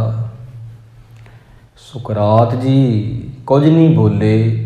ਉਹਦੇ ਆਏ ਹੋਏ ਮਿੱਤਰ ਪੁੱਛਦੇ ਸੀ, ਸੁਕਰਾਤ ਤੂੰ ਇੰਨੀਆਂ ਚੀਜ਼ਾਂ ਜਰ ਕਿਵੇਂ ਲੈਣਾ? ਇੰਨਾ ਹੀ ਆਖਿਆ। ਕਹਿੰਦੇ ਸੁਣਿਆ ਸੀ ਬਰਸਣ ਵਾਲੇ ਗਰਜਣ ਵਾਲੇ ਕਦੇ ਵਰਦੇ ਨਹੀਂ ਹੁੰਦੇ। ਜਿਹੜੇ ਬੱਦਲ ਆਪਾਂ ਕਹਿੰਦੇ ਆ ਗਰਜਦੇ ਆ, ਇਹ ਵਰਦੇ ਨਹੀਂ ਹੁੰਦੇ। ਕਹਿੰਦੇ ਅੱਜ ਦੇਖ ਲਿਆ, ਪਹਿਲਾਂ ਇਹ ਗਰਜਦੀ ਹੁੰਦੀ ਸੀ ਤੇ ਅੱਜ ਮੇਰੇ ਤੇ ਵਰ ਵੀ ਪਈ ਆ। ਇਤਨੀ ਜ਼ਿਆਦਾ ਨਿਰਮਾਈ, ਇਤਨਾ ਇਹ ਜੀਵਨ। ਸੁਕਰਾਤ ਜੀ ਕਹਿੰਦੇ ਮੈਂ ਜਾਣ ਕੇ ਇੱਕ ਗੱਲ ਸਮਝੀ ਆ, ਮੈਂ ਕੁਝ ਨਹੀਂ ਜਾਣਿਆ। ਪਰਮਾਤਮਾ ਦੇ ਸੰਬੰਧ ਵਿੱਚ ਇਹ ਸੁਕਰਾਤ ਜੀ ਦੇ ਕਥਨ ਸੀ ਕਿ ਮੈਂ ਜਾਣ ਕੇ ਕਿਤਾਬਾਂ ਪੜ੍ਹ ਕੇ, ਲੋਕ ਉਹਨਾਂ ਤੇ ਬਹੁਤ ਖੋਜ ਕਰਦੇ ਨੇ ਸੁਕਰਾਤ ਤੇ। ਕਹਿੰਦੇ ਨੇ ਜਿਹਨੇ ਸੁਕਰਾਤ ਨੂੰ ਨਹੀਂ ਪੜ੍ਹਿਆ ਉਹਨੇ ਕੁਝ ਨਹੀਂ ਪੜ੍ਹਿਆ। ਵਿਦਵਾਨ ਹੀ ਕਹਿੰਦੇ ਨੇ ਉਹਨੇ ਕੀ ਪੜ੍ਹਿਆ? ਕਹਿੰਦੇ ਕੁਝ ਵੀ ਨਹੀਂ ਪੜ੍ਹਿਆ। ਇਸ ਕਰਕੇ ਤੇ ਉਹਨਾਂ ਨੂੰ ਕਹਿਣਾ ਪੈ ਗਿਆ, ਕਹਿੰਦੇ ਰੱਬ ਦੇ ਸੰਬੰਧ ਵਿੱਚ ਮੈਂ ਇਹ ਗੱਲ ਜਾਣੀ ਆ, ਜਾਣ ਕੇ ਕੱਖ ਨਹੀਂ ਜਾਣਿਆ। ਸੁਕਰਾਤ ਤੂੰ ਕੱਖ ਨਹੀਂ ਜਾਣਿਆ। ਇੰਨਾ ਉਹ ਵੱਡਾ, ਇੰਨਾ ਉਹ ਬੇਅੰਤ ਆ। ਕਹਿ ਕਬੀਰ ਸੋ ਭਰਮੈ ਨਾਹੀਂ, ਪਗ ਲਗ ਰਾਮ ਰਹਿ ਸਰਨਾਹੀ। ਕਬੀਰ ਸਾਹਿਬ ਜੀ ਕਹਿੰਦੇ ਬ੍ਰਹਮਾ ਹੋ ਗਿਆ, ਉਹਨੇ ਰੱਬ ਦਾ ਅੰਤ ਨਹੀਂ ਪਾਇਆ। ਬ੍ਰਹਮਾ ਦੇ ਪੁੱਤਰਾਂ ਨੇ ਨਹੀਂ ਪਾਇਆ, ਸ਼ੇਸ਼ ਨਾਗ ਨੇ ਨਹੀਂ ਪਾਇਆ, ਤੇ ਉਹ ਹਨੂਮਾਨ ਸਰ ਗਰੜ ਸਮਾਨਾ। ਹਨੂਮਾਨ ਬਜਰੰਗ ਬਲੀ ਤੇ ਇੱਕ ਪੰਛੀ ਗਰੜ, ਉਹਨੇ ਨਹੀਂ ਪਾਇਆ। ਧਰਤੀ ਦੇ ਰਾਜੇ ਹੋ ਗਏ, ਬਾਬਰ ਤੋਂ ਲੈ ਕੇ ਬਾਬਰ ਹੋ ਗਿਆ, ਹਮਾਯੂੰ ਹੋ ਗਿਆ, ਹਮਾਯੂੰ ਦਾ ਪੁੱਤਰ ਅਕਬਰ ਹੋ ਗਿਆ। ਅਕਬਰ ਦਾ ਮੁੰਡਾ ਸਲੀਮ ਪੁੱਤਰ ਜਹਾਂਗੀਰ ਬਣਿਆ ਵੱਡਾ ਹੋ ਕੇ, ਉਹਨੇ ਨਹੀਂ ਅੰਤ ਪਾਇਆ। ਜਹਾਂਗੀਰ ਤੋਂ ਅੱਗੇ ਸ਼ਾਹਜਹਾਂ ਹੋ ਗਿਆ, ਉਹਨੇ ਅੰਤ ਨਹੀਂ ਪਾਇਆ। ਸ਼ਾਹਜਹਾਂ ਤੋਂ ਮਯੂਦਦੀਨ ਨਾਮ ਬਦਲ ਕੇ ਔਰੰਗਜ਼ੇਬ ਰੱਖਿਆ ਉਹਨੇ ਆਪਣਾ, ਉਹਨੇ ਅੰਤ ਨਹੀਂ ਪਾਇਆ। ਬਹਾਦਰ ਸ਼ਾਹ ਹੋ ਗਿਆ, ਉਹਨੇ ਅੰਤ ਨਹੀਂ ਪਾਇਆ। ਇੰਦਰ ਵਰਗੇ ਦੇਵਤੇ, ਇੰਦਰ ਵਰਗੇ ਰਾਜੇ, ਉਹਨਾਂ ਨਹੀਂ ਪਾਇਆ। ਇਸ ਕਰਕੇ ਪਰਮਾਤਮਾ ਇਤਨਾ ਵੱਡਾ ਹੈ, ਓੜਕ ਓੜਕ ਭਾਲ ਥੱਕੇ ਵੇਦ ਕਹਿਨ ਇੱਕ ਬਾਤ, ਤੇ ਉਹਦਾ ਅੰਤ ਨਹੀਂ ਪਾਇਆ ਜਾ ਸਕਦਾ। ਇਹ ਗੱਲ ਕੌਣ ਕਹਿੰਦੇ ਨੇ? ਵੇਦ ਕਹਿੰਦੇ ਨੇ, ਜਿਨ੍ਹਾਂ ਵਿੱਚ ਰੱਬ ਦੀਆਂ ਇੰਨੀਆਂ ਗੱਲਾਂ ਲਿਖੀਆਂ। ਰਿਗਵੇਦ, ਯਜੁਰਵੇਦ, ਅਥਰਵੇਦ, ਸਾਮਵੇਦ, ਉਹ ਕਹਿੰਦੇ ਰੱਬ ਦਾ ਅੰਤ ਨਹੀਂ ਪਾਇਆ ਜਾ ਸਕਦਾ। ਨਾਲੇ ਉਹਨਾਂ 'ਚ ਇੰਨਾ ਕੁਝ ਲਿਖਿਆ ਤਾਂ ਉਹ ਇੰਨਾ ਵੱਡਾ ਹੈ। ਕਬੀਰ ਸਾਹਿਬ ਜੀ ਕਹਿੰਦੇ ਹੁਣ ਉਹ ਬੰਦਾ ਭਰਮਾਂ ਦੇ ਵਿੱਚ ਨਹੀਂ ਪੈਂਦਾ ਜਿਹੜਾ ਰੱਬ ਦਾ ਨਾਮ ਜਪੇਗਾ, ਉਹ ਅਗਿਆਨਤਾ 'ਚ ਨਹੀਂ ਫਸਦਾ। ਸੋ ਆਪਾਂ ਸਾਰੀਆਂ ਸੰਗਤਾਂ ਰਲ ਮਿਲ ਕੇ ਮਨਾ ਰਹੇ ਹਾਂ ਪਿਆਰੇ ਭਗਤਾਂ ਵਿੱਚੋਂ ਭਗਤ ਰਵਿਦਾਸ ਜੀ, ਉਹਨਾਂ ਦੇ ਜਨਮ ਦਿਹਾੜਿਆਂ ਨੂੰ। ਨਗਰਾਂ ਨਗਰਾਂ ਵਿੱਚ ਨਗਰ ਕੀਰਤਨ ਕੱਢੇ ਜਾ ਰਹੇ ਨੇ। ਨਗਰਾਂ ਨਗਰਾਂ ਵਿੱਚ ਉਹਨਾਂ ਦੀ ਯਾਦ ਵਿੱਚ ਅਖੰਡ ਪਾਠ ਸਾਹਿਬ ਦੇਸ਼ਾਂ ਵਿਦੇਸ਼ਾਂ 'ਚ ਪ੍ਰਕਾਸ਼ ਕਰਵਾਏ ਜਾ ਰਹੇ ਨੇ। ਉਹਨਾਂ ਦੀ ਯਾਦ ਤਾਜ਼ੀ ਕੀਤੀ ਜਾ ਰਹੀ ਆ ਭਗਤ ਜੀ ਦੀ। ਤਾਂ ਉਹਨਾਂ ਦੇ ਜੀਵਨ ਵਿੱਚੋਂ ਆਪਾਂ ਕੁਝ ਸਿੱਖਿਆ ਲੈਣੀ ਆ। ਇੱਕ ਸਾਖੀ ਉਹਨਾਂ ਦੇ ਜੀਵਨ 'ਚ ਬੜੀ ਪਿਆਰੀ ਆ। ਤਾਂ ਸਭ ਤੋਂ ਪਹਿਲਾਂ ਤਾਂ ਇਹ ਗੱਲ ਆ ਕਿ ਭਗਤ ਜੀ ਦੇ ਜਿਹੜਾ ਜੀਵਨ ਆ ਨਾ, ਉਹਦੀਆਂ ਤਰੀਕਾਂ ਦੇ ਪ੍ਰਤੀ ਮਤਭੇਦ ਬਹੁਤ ਆ, ਕਿਉਂਕਿ ਬਹੁਤ ਸਾਰੇ ਵਿਦਵਾਨ ਸੀ। ਉਹਨਾਂ ਨੇ ਆਪਣੀ ਖੋਜ ਮੁਤਾਬਕ ਭਗਤ ਜੀ ਬਾਰੇ ਲਿਖਿਆ। ਕਿਸੇ ਦੀ ਗੱਲ ਕਿਸੇ ਨਾਲ ਮੈਚ ਨਹੀਂ ਹੁੰਦੀ, ਮਤਭੇਦ ਹੁੰਦੇ ਨੇ। ਤਾਂ ਉਹਨਾਂ ਵਿੱਚੋਂ ਇੱਕ ਵਿਦਵਾਨ ਦੇ ਅਨੁਸਾਰ 1398 ਈਸਵੀ ਦੇ ਵਿੱਚ ਮਾਘ ਦੀ ਪੁੰਨਿਆ ਵਾਲੇ ਦਿਨ ਭਗਤ ਰਵਿਦਾਸ ਜੀ ਦਾ ਪ੍ਰਕਾਸ਼ ਹੋਇਆ। ਮਾਤਾ ਕੌਂਸਾ ਦੇਵੀ ਜੀ ਪਿਤਾ ਸੰਤੋਖ ਦਾਸ ਜੀ ਦੇ ਘਰ ਵਿੱਚ ਬਨਾਰਸ ਕਾਂਸ਼ੀ ਦੇ ਕੋਲ ਹੀ ਇੱਕ ਪਿੰਡ ਆ ਗੋਵਰਧਨਪੁਰ, ਉੱਥੇ ਨਗਰ ਆ ਇੱਕ, ਉਹਦੇ ਵਿੱਚ ਭਗਤ ਜੀ ਦਾ ਪ੍ਰਕਾਸ਼ ਹੋਇਆ। ਤੇ ਇਹ ਗੱਲਾਂ ਤੁਹਾਨੂੰ ਹੋਰ ਵੀ ਮਿਲ ਜਾਣਗੀਆਂ। ਕਈ ਵਿਦਵਾਨ ਕਿਵੇਂ ਕਹਿੰਦੇ ਨੇ, ਕਈ ਕਿਵੇਂ। ਆਪਾਂ ਜਿਹੜੇ ਜ਼ਿਆਦਾ ਮੰਨ ਰਹੇ ਨੇ ਵਿਦਵਾਨ, ਜਿਵੇਂ 70% ਮੰਨਦੇ ਨੇ, ਤਾਂ ਆਪਾਂ ਉਹ ਗੱਲ ਆਖ ਰਹੇ ਹਾਂ ਕਿ 1398 ਈਸਵੀ ਦੇ ਵਿੱਚ ਮਾਘ ਦੀ ਪੁੰਨਿਆ ਦਾ ਦਿਨ ਸੀ, ਜਿੱਦਣ ਪਿਤਾ ਸੰਤੋਖ ਦਾਸ ਜੀ ਮਾਤਾ ਕੌਂਸਾ ਦੇਵੀ ਜੀ ਦੀ ਕੁੱਖ ਨੂੰ ਭਾਗ ਲੱਗੇ। ਕਿਉਂਕਿ ਭਗਤ ਰਵਿਦਾਸ ਜੀ ਦਾ ਆਉਣਾ ਹੋਇਆ ਉਸ ਦਿਨ। ਘਰ ਵਿੱਚ ਬੜੀ ਖੁਸ਼ੀ ਹੋਈ ਤੇ ਪਿਤਾ ਜੀ ਨੇ ਆਖਿਆ ਜਾਂਦਾ ਵੀ ਇਹਨਾਂ ਦਾ ਨਾਮ ਰਵਿਦਾਸ ਜੀ ਰੱਖਿਆ। ਦੋ ਨਾਮ ਮਿਲਦੇ ਆ ਭਗਤ ਜੀ ਦੇ, ਇੱਕ ਮਿਲਦਾ ਰਵਿਦਾਸ, ਇੱਕ ਮਿਲਦਾ ਹੈ ਰੈਦਾਸ। ਦੋ ਨਾਮਾਂ ਨਾਲ ਆਪ ਜੀ ਦੀ ਬਾਣੀ ਨੂੰ ਸਤਸੰਗੀ ਜਾਂ ਵਿਦਵਾਨ ਜਾਣਦੇ ਨੇ, ਲਿਖਦੇ ਨੇ, ਰਵਿਦਾਸ ਜੀ ਤੇ ਰੈਦਾਸ ਜੀ। ਇਸ ਕਰਕੇ ਬਨਾਰਸ ਕਾਂਸੀ ਦੇ ਵਿੱਚ ਇਹਨਾਂ ਦਾ ਜਨਮ ਹੋਇਆ। ਕਹਿੰਦੇ ਨੇ ਮੇਰੀ ਜਾਤ ਭਾਵੇਂ ਨੀਵੀਂ ਹੈ, ਚਮਾਰਾਂ ਦੇ ਘਰ ਮੇਰਾ ਜਨਮ ਹੋਇਆ। ਆਪ ਹੀ ਕਹਿੰਦੇ ਨੇ ਦੁਨੀਆ ਦੇ ਲੋਕ ਮੈਨੂੰ ਨੀਵੀਂ ਜਾਤੀ ਦਾ ਕਹਿੰਦੇ ਨੇ, ਪਰ ਮੇਰੇ ਦਿਲ ਦੇ ਵਿੱਚ ਪ੍ਰਭੂ ਦੀ ਪ੍ਰੀਤ ਹੈ। ਤੇ ਜਿਵੇਂ ਰਵਿਦਾਸ ਢਵੰਤਾ ਢੋਰ ਨੀਤ ਤਿਨ ਤਿਆਗੀ ਮਾਇਆ, ਪ੍ਰਗਟ ਹੋਆ ਸਾਧ ਸੰਗ ਹਰ ਦਰਸ਼ਨ ਪਾਇਆ। ਜਿਹੜੇ ਭਗਤ ਜੀ ਸਨ ਉਹਨਾਂ ਨੇ ਉਹੀ ਕਿੱਤਾ ਅਪਣਾਇਆ, ਮੋਏ ਹੋਏ ਪਸ਼ੂਆਂ ਨੂੰ ਢੋਣਾ ਤੇ ਜੁੱਤੀਆਂ ਗੰਢਣ ਦਾ ਕੰਮ ਕਰਨਾ। ਇਹ ਕੰਮ ਪਿਤਾ ਪੁਰਖੀ ਧੰਦਾ ਆਪ ਜੀ ਨੇ ਅਪਣਾਇਆ। ਚੌਂਕ ਵਿੱਚ ਬੈਠ ਕੇ ਜੁੱਤੀਆਂ ਗੰਢਣ ਵਾਲੇ ਤੁਹਾਨੂੰ ਬਹੁਤ ਮਿਲਣਗੇ, ਪਰ ਜਿਹੜਾ ਲੋਕਾਂ ਦੀ ਤਕਦੀਰ ਗੰਢ ਦੇਵੇ, ਭਗਤ ਰਵਿਦਾਸ ਜੀ ਵਰਗਾ ਕੋਈ ਮਿਲੇਗਾ। ਤਾਂ ਉਹਨਾਂ ਦੇ ਆਪਾਂ ਜਿਹੜੇ ਜਨਮ ਦਿਹਾੜੇ ਨੇ ਹੁਣ ਮਨਾਉਂਦੇ ਆ। ਚੌਂਕ ਦੇ ਵਿੱਚ ਜੁੱਤੀਆਂ ਗੰਢਣ ਵਾਲੇ ਬੜੇ ਮਿਲਣਗੇ। ਤੁਸੀਂ ਰਾਏਕੋਟ ਚਲੇ ਜਾਓ, ਕਿਤੇ ਜਗਰਾਉਂ, ਆਮ ਇਹ ਤਾਂ ਗੱਲਾਂ ਨੇ, ਸਟੇਸ਼ਨ 'ਤੇ ਚਲੇ ਜਾਓ, ਬਹੁਤ ਬੈਠੇ ਨੇ, ਪਰ ਭਗਤ ਜੀ ਜੈਸਾ ਨਹੀਂ ਮਿਲਣਾ। ਪਤਾ ਕਿਉਂ? ਉਹਨਾਂ ਦਾ ਦਿਲ ਗੰਢਿਆ ਸੀ ਰੱਬੀ ਪਿਆਰ 'ਚ, ਤੇ ਕਦੇ ਉਹ ਸਕੂਲ ਨਹੀਂ ਗਏ, ਕਦੇ ਪਾਠਸ਼ਾਲਾ 'ਚ ਨਹੀਂ ਗਏ। ਉਹਨਾਂ ਦੀ ਬਾਣੀ ਰਾਗਾਂ ਵਿੱਚ ਹੈ। ਜਿਹੜਾ ਪਰਮਾਤਮਾ ਨਾਲ ਜੁੜ ਜਾਂਦਾ ਹੈ, ਭਾਵੇਂ ਉਹ ਅਨਪੜ੍ਹ ਹੋਵੇ, ਉਹਦੇ ਅੰਦਰੋਂ ਗੀਤ ਸੰਗੀਤ ਰਾਗ ਪੈਦਾ ਹੁੰਦੇ ਨੇ, ਕਿਉਂਕਿ ਪਰਮਾਤਮਾ ਦੀ ਬਾਣੀ ਰਾਗਾਂ ਵਿੱਚ ਗਾਈ ਉਹਨਾਂ ਨੇ। ਭਾਵੇਂ ਸਕੂਲ ਨਹੀਂ ਗਏ। ਸਕੂਲ ਕਿਉਂ ਨਹੀਂ ਗਏ? ਕਿਉਂਕਿ ਬ੍ਰਾਹਮਣਾਂ ਨੇ ਜਾਣ ਨਹੀਂ ਦਿੱਤਾ। ਸ਼ਾਇਦ ਤੁਹਾਨੂੰ ਪਤਾ ਹੋਵੇ, ਇਹ ਤਾਂ ਗੁਰੂ ਗੋਬਿੰਦ ਸਿੰਘ ਜੀ ਦੀ ਇੱਕ ਕਿਰਪਾ ਹੀ ਆ, ਤਰਸ ਆ ਸਾਡੇ 'ਤੇ।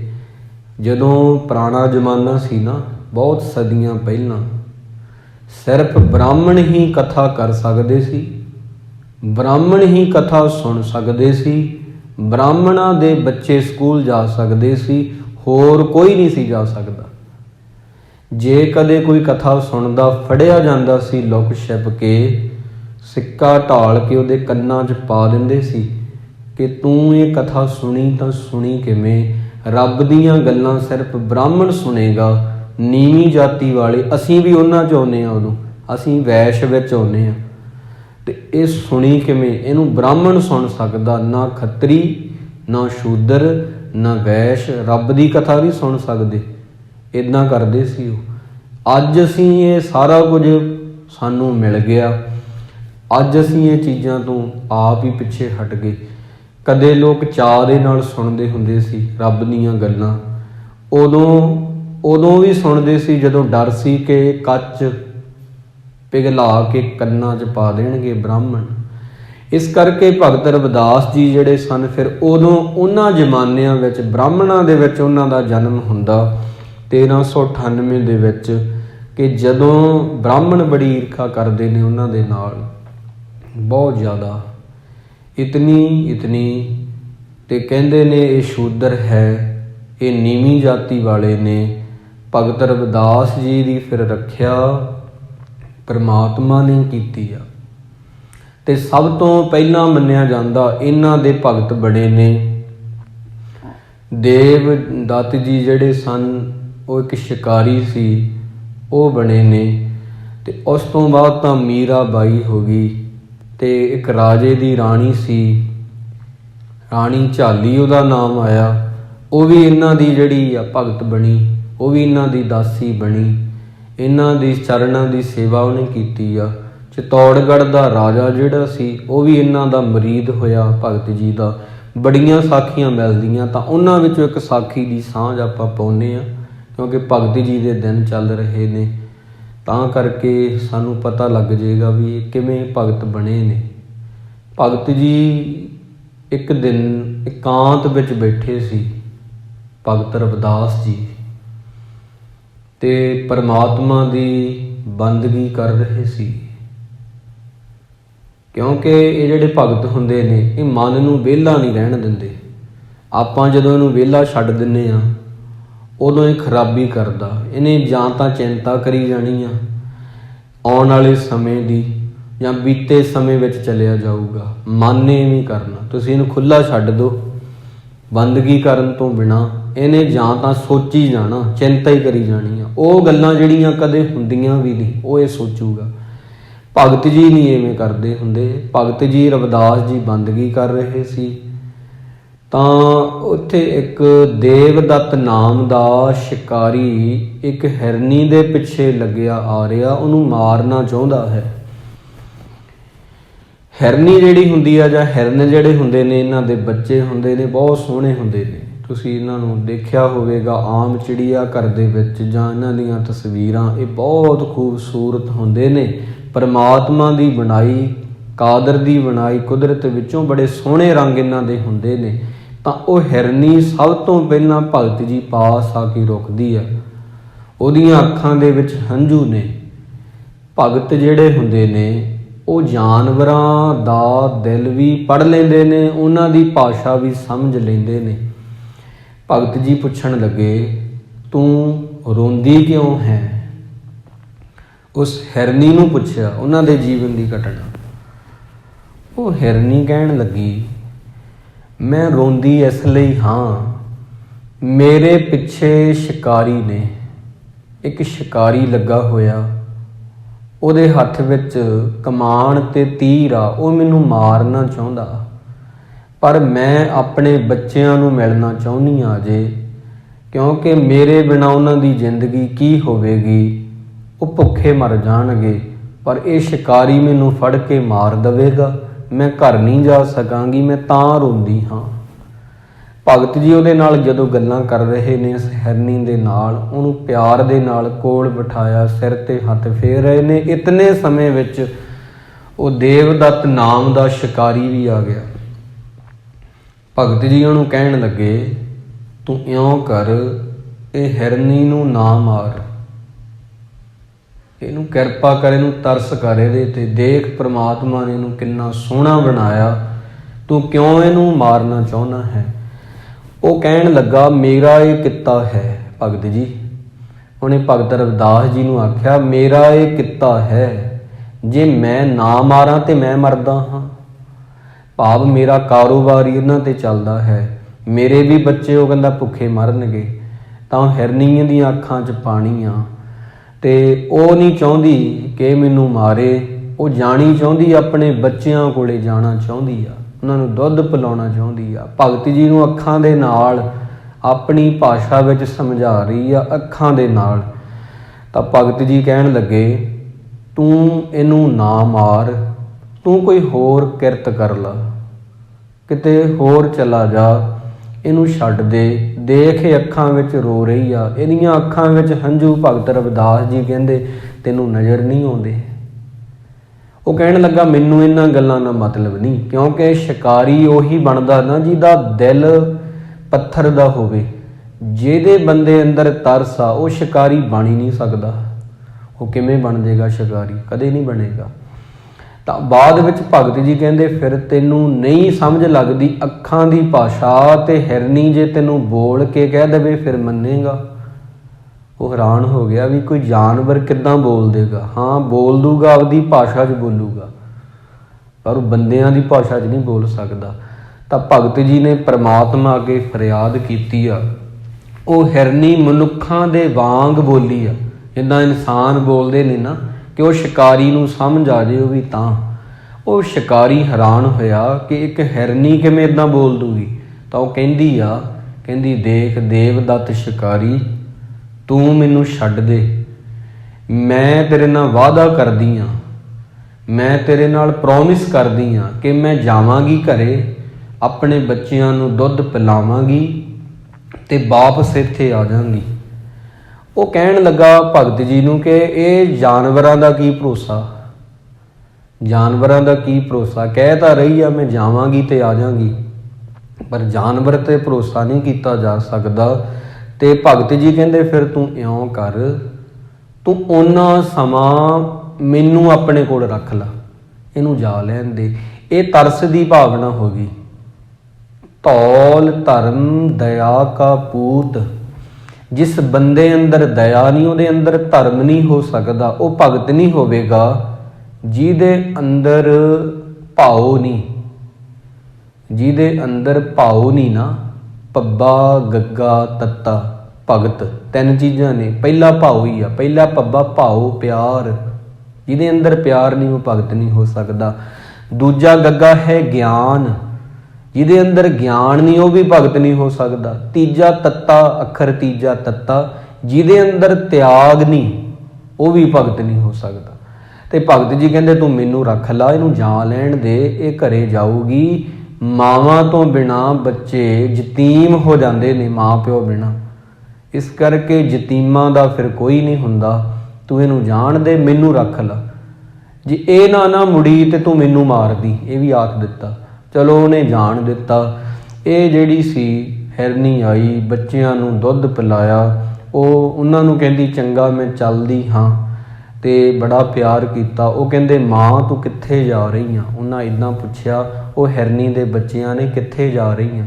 ਕਹਿਣ ਲੱਗੀ, ਮੈਂ ਵਾਅਦਾ ਕਰਕੇ ਆਈ ਹਾਂ। ਇਹ ਜਿਹੜੇ ਜਾਨਵਰ ਹੁੰਦੇ ਨੇ ਨਾ, ਨਾਲੇ ਇਹਨਾਂ ਵਿੱਚ ਇੰਨੀ ਸਿਆਣਪ ਹੁੰਦੀ ਆ, ਕਈ ਵਾਰੀ ਇਹ ਬੰਦਿਆਂ ਤੋਂ ਅੱਗੇ ਲੰਘ ਜਾਂਦੇ ਨੇ। ਪੰਛੀ ਤੁਸੀਂ ਵੇਖਿਓ, ਕਈ ਵਾਰੀ ਬੰਦਾ ਤਾਂ ਪਸ਼ੂਆਂ ਵਾਲੇ ਕੰਮ ਕਰਦਾ, ਇਹ ਪਸ਼ੂ ਹੋ ਕੇ ਬੰਦਿਆਂ ਵਾਲੇ ਕੰਮ ਕਰ ਦਿੰਦੇ ਨੇ, ਜਾਨਵਰ ਐਸੇ ਨੇ। ਉਹ ਕਹਿੰਦੀ ਮੈਂ ਵਾਅਦਾ ਕਰਕੇ ਆਈ ਹਾਂ, ਭਗਤ ਰਵਿਦਾਸ ਜੀ ਨੂੰ ਬਿਠਾ ਕੇ ਆਈ ਹਾਂ ਸ਼ਿਕਾਰੀ ਕੋਲੇ, ਮੈਨੂੰ ਜਾ ਲੈਣ ਦਿਓ। ਇਹ ਕਹਿੰਦੇ ਮਾਂ ਤੇਰੇ ਬਿਨਾਂ ਸਾਡਾ ਕੌਣ ਆ, ਸਾਨੂੰ ਵੀ ਲੈ ਜਾ, ਅਸੀਂ ਵੀ ਤੇਰੇ ਨਾਲ ਹੀ ਮਰਾਂਗੇ। ਇਹ ਲੈ ਆਈ ਭਗਤ ਰਵਿਦਾਸ ਜੀ ਕੋਲੇ। ਉੱਥੇ ਦੇਵਦੱਤ ਸ਼ਿਕਾਰੀ ਬੈਠਾ ਹੈ ਤੇ ਕਹਿਣ ਲੱਗੀ ਮੈਨੂੰ ਮਾਰ ਦੇ, ਮੈਂ ਵਾਅਦਾ ਕਰਕੇ ਗਈ ਸੀ, ਵਾਪਸ ਆ ਗਈ, ਲੈ ਮੈਨੂੰ ਮਾਰ ਦੇ। ਤੇ ਉਹ ਨਾਲ ਹੀ ਬੱਚੇ ਲੈ ਆਈ ਆਪਣੇ, ਉਹ ਬੜੇ ਛੋਟੇ ਛੋਟੇ ਨੇ। ਭਗਤ ਜੀ ਨੇ ਆਖਿਆ ਸ਼ਿਕਾਰੀ ਨੂੰ, ਰਵਿਦਾਸ ਜੀ ਕਹਿਣ ਲੱਗੇ ਤੈਨੂੰ ਤਰਸ ਨਹੀਂ ਆਉਂਦਾ, ਦੇਖ ਇਹ ਕਿੰਨੇ ਛੋਟੇ ਨੇ, ਪਰਮਾਤਮਾ ਨੇ ਕਿਵੇਂ ਇਹਨਾਂ ਨੂੰ ਘੜਿਆ ਹੋਵੇਗਾ, ਕੀ ਤੇਰੇ ਹੱਥ ਨਹੀਂ ਕੰਬਣਗੇ ਇਹਨਾਂ ਨੂੰ ਜਦੋਂ ਮਾਰੇਗਾ। ਤੇ ਉਹ ਕਹਿ ਰਹੀ ਸੀ ਜੇ ਮਾਰਨਾ ਸਾਨੂੰ ਇਕੱਠਿਆਂ ਨੂੰ ਮਾਰੀ, ਬਾਅਦ ਵਿੱਚ ਇਹਨਾਂ ਬੱਚਿਆਂ ਨੂੰ ਕੌਣ ਦੁੱਧ ਪਿਲਾਊਗਾ, ਹਨਾ, ਇਸ ਕਰਕੇ ਤੂੰ ਇਕੱਠਿਆਂ ਨੂੰ ਮਾਰ। ਉਹ ਕਹਿ ਰਹੀ, ਭਗਤ ਜੀ ਕਹਿ ਰਹੇ ਆ ਤੂੰ ਨਾ ਮਾਰ, ਕਿਉਂਕਿ ਇਹ ਪਰਮਾਤਮਾ ਦੇ ਬਣਾਏ ਹੋਏ ਜੀ ਨੇ, ਤੂੰ ਕੋਈ ਹੋਰ ਕਿਰਤ ਕਰ ਲਾ। ਭਗਤ ਜੀ ਦੀ ਸੰਗਤ ਵਿੱਚ ਇੰਨਾ ਪ੍ਰਭਾਵ ਪਿਆ, ਉਹ ਦੇਵਦੱਤ ਸ਼ਿਕਾਰੀ ਨੇ ਸ਼ਿਕਾਰ ਕਰਨਾ ਹੀ ਛੱਡਤਾ। ਇਹ ਪਹਿਲੇ ਇਹਨਾਂ ਦੇ ਮੁਰੀਦ ਬਣੇ ਭਗਤ ਰਵਿਦਾਸ ਜੀ ਦੇ, ਕਿਉਂਕਿ ਭਗਤ ਜੀ ਦਾ ਇੰਨਾ ਪ੍ਰਭਾਵ ਸੀ। ਪ੍ਰਭਾਵ ਕਿਹਦਾ ਪਵੇਗਾ, ਜਿਹਦੀ ਬੰਦਗੀ ਹੋਊਗੀ, ਉਹਦੇ ਬੋਲਾਂ 'ਚ ਵਜਨ ਹੋਊਗਾ। ਇਹ ਗੱਲ ਨੂੰ ਸਮਝਣਾ ਪਵੇਗਾ। ਮੰਨ ਲਓ ਕੋਈ ਤੁਹਾਨੂੰ ਕਹਿ ਰਿਹਾ ਨਾਮ ਜਪੋ, ਖੁਦ ਨਹੀਂ ਜਪਦਾ, ਕੋਈ ਕਹਿ ਰਿਹਾ ਰੱਬ ਨਾਲ ਪਿਆਰ ਕਰੋ, ਖੁਦ ਨਹੀਂ ਕਰਦਾ, ਉਹਦੀ ਗੱਲ 'ਚ ਵਜਨ ਨਹੀਂ ਹੈਗਾ, ਤੁਹਾਡੇ ਤੇ ਕੋਈ ਅਸਰ ਨਹੀਂ ਹੋਣਾ। ਭਗਤਾਂ ਦੀ ਗੱਲ ਵਿੱਚ ਵਜਨ ਹੁੰਦਾ, ਉਹ ਖੁਦ ਜਪਦੇ ਨੇ ਤਾਂ ਉਹਦੇ ਤੇ ਅਸਰ ਹੋ ਗਿਆ। ਉਹਨੇ ਉੱਥੇ ਹੀ ਆਪਦਾ ਤੀਰ ਕਮਾਨ ਸੁੱਟਿਆ, ਕਹਿੰਦਾ ਭਗਤ ਜੀ ਅੱਜ ਤੋਂ ਬਾਅਦ ਮੈਂ ਹੋਰ ਕਿਰਤ ਕਰ ਲੂੰਗਾ, ਪਰ ਇਹ ਬਣਾਏ ਹੋਏ ਜੀਆਂ ਨੂੰ ਨਹੀਂ ਮਾਰਾਂਗਾ। ਇੱਦਾਂ ਫਿਰ ਭਗਤ ਜਿਹੜੇ ਰਵਿਦਾਸ ਜੀ ਸਨ, ਜਿਵੇਂ ਭੱਬਾ ਗੱਗਾ ਤੱਤਾ ਭਗਤ ਬਣਦਾ ਨਾ, ਭੱਬਾ ਹੈ ਭਾਉ, ਪਹਿਲਾ ਭੱਬਾ ਭਾਉ, ਜਿਹਦੇ ਅੰਦਰ ਪਿਆਰ ਆ ਉਹ ਭਗਤ ਹੋਊਗਾ। ਦੂਜਾ ਗੱਗਾ ਹੈ ਗਿਆਨ, ਜਿਹਦੇ ਅੰਦਰ ਗਿਆਨ ਹੋਊਗਾ ਉਹ ਭਗਤ ਹੋਊਗਾ। ਤੀਜਾ ਤੱਤਾ ਹੈ ਤਿਆਗ, ਰਵਿਦਾਸ ਢਵੰਤਾ ਢੋਰ ਨੀਤ ਤਿੰਨ ਤਿਆਗੀ ਮਾਇਆ, ਤਿਆਗ ਫਿਰ ਭਗਤ ਬਣੇ। ਇਸ ਕਰਕੇ ਭਗਤ ਰਵਿਦਾਸ ਜੀ ਕਹਿੰਦੇ ਹਰ ਸੋ ਹੀਰਾ ਛਾੜ ਕੇ ਕਰੇ ਆਨ ਕੀ ਆਸ, ਤੇ ਨਰ ਦੋਜਕ ਜਾਹੇਂਗੇ ਸਤ ਭਾਖੈ ਰਵਿਦਾਸ। ਭਗਤ ਰਵਿਦਾਸ ਜੀ ਦੇ 40 ਸ਼ਬਦ ਗੁਰੂ ਗ੍ਰੰਥ ਸਾਹਿਬ ਜੀ ਵਿੱਚ ਦਰਜ ਨੇ, 40 ਸ਼ਬਦ ਕੁੱਲ ਜਿਹੜੇ ਨੇ, ਤੇ ਉਹਨਾਂ ਵਿੱਚੋਂ ਇੰਨਾ ਕੁਝ ਤੁਹਾਨੂੰ ਸਿੱਖਣ ਨੂੰ ਮਿਲੇਗਾ। 40 ਸ਼ਬਦ ਤਾਂ ਬਾਹਲੇ ਨੇ, ਇੱਕ ਸ਼ਬਦ ਦਾ ਇੱਕ ਅੱਖਰ ਤੁਹਾਨੂੰ ਬਦਲ ਦੂਗਾ। ਨਾਲੇ ਸਕੂਲ ਨਹੀਂ ਗਏ ਕਦੇ, ਬ੍ਰਾਹਮਣਾਂ ਨੇ ਜਾਣ ਹੀ ਨਹੀਂ ਦਿੱਤਾ, ਬ੍ਰਾਹਮਣਾਂ ਨੇ ਜਾਣ ਹੀ ਨਹੀਂ ਦਿੱਤਾ, ਸਕੂਲ ਨਹੀਂ ਗਏ, ਪਾਠਸ਼ਾਲਾ ਨਹੀਂ ਗਏ। ਕਮਾਲ ਹੋ ਗਈ, ਬਾਣੀ ਸਾਰੀ ਰਾਗਾਂ 'ਚ, ਸਕੂਲ ਨਹੀਂ ਗਏ ਕਦੇ, ਬਾਣੀ ਸਾਰੀ ਰਾਗਾਂ 'ਚ, ਕਮਾਲ ਨਹੀਂ। 40 ਸ਼ਬਦ ਰਾਗਾਂ 'ਚ ਨੇ। ਕਿਵੇਂ? ਜਿਹੜਾ ਵੀ ਜੁੱਤੀਆਂ ਗੰਢਦਾ ਆਪਣੇ ਆਪ ਨੂੰ ਰੱਬ ਦੇ ਨਾਲ ਗੰਢ ਦੇਗਾ, ਆਪਣੇ ਆਪ ਨੂੰ, ਆਪਣੀ ਰੂਹ ਨੂੰ ਨਾਮ ਨਾਲ ਗੰਢ ਦੇਗਾ, ਉਹਦੇ ਅੰਦਰੋਂ ਗੀਤ ਪੈਦਾ ਹੋਵੇਗਾ, ਸੰਗੀਤ, ਉਹ ਰਾਗਾਂ ਵਿੱਚ ਹੀ ਹੋਵੇਗਾ। ਤਾਂ ਕਰਕੇ ਸਾਰੀ ਬਾਣੀ ਇਹਨਾਂ ਦੀ ਰਾਗਾਂ 'ਚ। ਦੁਨੀਆ ਦੇ ਲੋਕ ਭਗਤ ਰਵਿਦਾਸ ਜੀ ਨੂੰ ਪੜ੍ਹ ਕੇ, ਪੜ੍ਹੇ ਲਿਖੇ ਲੋਕ ਕਹਿੰਦੇ ਨੇ ਅਸੀਂ ਇਹਦੇ ਅੱਗੇ ਅਨਪੜ੍ਹ ਹਾਂ। ਇਸ ਕਰਕੇ ਕਈ ਵਿਦਵਾਨਾਂ ਨੇ ਉਹਨਾਂ ਦੇ ਸੰਬੰਧ ਵਿੱਚ ਬੜਾ ਕੁਝ ਲਿਖਿਆ। ਪਹਿਲਾਂ ਮੈਂ ਆਖ ਦਿੱਤਾ ਉਮਰਾਂ ਨੂੰ ਲੈ ਕੇ ਮਤਭੇਦ ਨੇ। ਕਈ ਕਹਿੰਦੇ 120 ਸਾਲ ਇਹਨਾਂ ਦੀ ਉਮਰ ਸੀ ਭਗਤ ਜੀ ਦੀ, ਕਈ ਕਹਿੰਦੇ 151 ਸਾਲ ਉਮਰ ਸੀ। ਇਸ ਕਰਕੇ ਮਾਤਾ ਪਿਤਾ ਦੇ ਨਾਮ ਵੀ ਵੱਖ-ਵੱਖ ਨੇ, ਤੇ ਸੰਤੋਖ ਦਾਸ ਜੀ, ਕੌਂਸਾਂ ਦੇਵੀ ਜੀ, ਕੋਈ ਹੋਰ ਕਹਿੰਦਾ ਹੈ।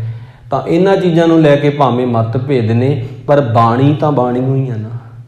ਚਾਹੇ ਉਹਨਾਂ ਦੀ ਉਮਰ 120 ਸਾਲ ਸੀ, ਚਾਹੇ 151 ਸਾਲ ਸੀ। ਹੁਣ ਵਿਦਵਾਨ ਕੋਈ ਕਿਵੇਂ ਕਹਿੰਦਾ, ਕੋਈ ਕਿਵੇਂ, ਕੋਈ ਕਹਿੰਦਾ ਮਾਘ ਦੀ ਪੁੰਨਿਆਂ ਨੂੰ ਹੋਇਆ ਇਹਨਾਂ ਦਾ ਪ੍ਰਕਾਸ਼, ਕੋਈ ਫੱਗਣ ਦੀ ਪੁੰਨਿਆਂ ਨੂੰ ਕਹੀ ਜਾਂਦਾ। ਆਪਾਂ ਇਹਨਾਂ ਗੱਲਾਂ 'ਚ ਨਹੀਂ ਜ਼ਿਆਦਾ ਪੈਣਾ।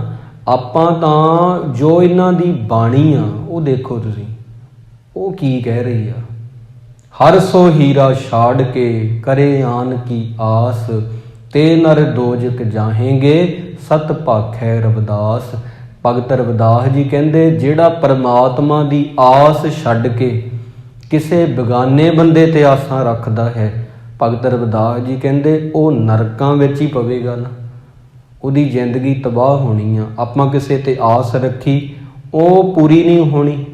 ਬੰਦਾ ਆਸ ਪੂਰੀ ਕਰਦਾ ਹੀ ਨਹੀਂ। ਜੇ ਉਹਦਾ ਆਪਣਾ ਕੋਈ ਲਾਭ ਹੋਵੇ ਫਿਰ ਭਾਵੇਂ ਕਰ ਦੇਵੇ, ਸਾਡੀ ਆਸ ਪੂਰੀ ਨਹੀਂ ਕੋਈ ਕਰਦਾ।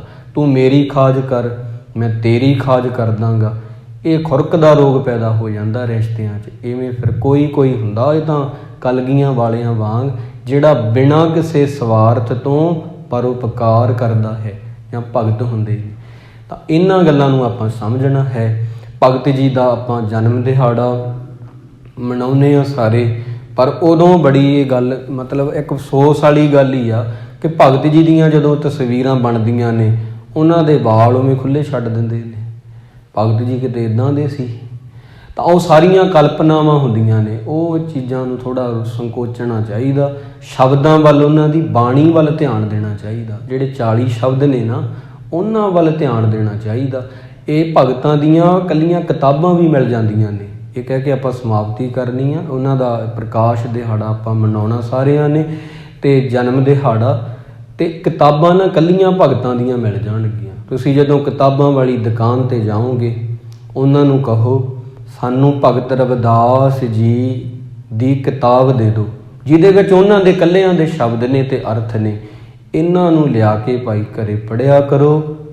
ਇਹ ਇਕੱਲਾ ਕੰਮ ਸਾਡਾ ਨਹੀਂ, ਗੁਰਦੁਆਰਿਆਂ ਦੇ ਜਿਹੜੇ ਗ੍ਰੰਥੀ ਨੇ ਜਾਂ ਗੁਰਦੁਆਰਾ ਸਾਹਿਬ ਦੇ ਕਥਾਵਾਚਕ ਨੇ, ਇਹਨਾਂ ਦਾ ਕੰਮ ਨਹੀਂ ਇਕੱਲਾ ਬਾਣੀ ਨੂੰ ਵਿਆਖਿਆ ਕਰਨੀ, ਇਹ ਤੁਹਾਡਾ ਵੀ ਕੰਮ ਆ।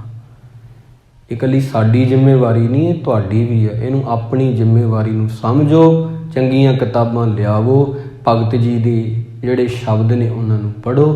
ਤੁਹਾਨੂੰ ਪਤਾ ਲੱਗੇਗਾ ਕਿ ਭਗਤ ਜੀ ਕੌਣ ਸਨ, ਕੀ ਉਹਨਾਂ ਦਾ ਜੀਵਨ ਸੀ। ਅੱਜ ਦੇ ਦੀਵਾਨ ਵਿੱਚ ਇਤਨਾ ਹੀ।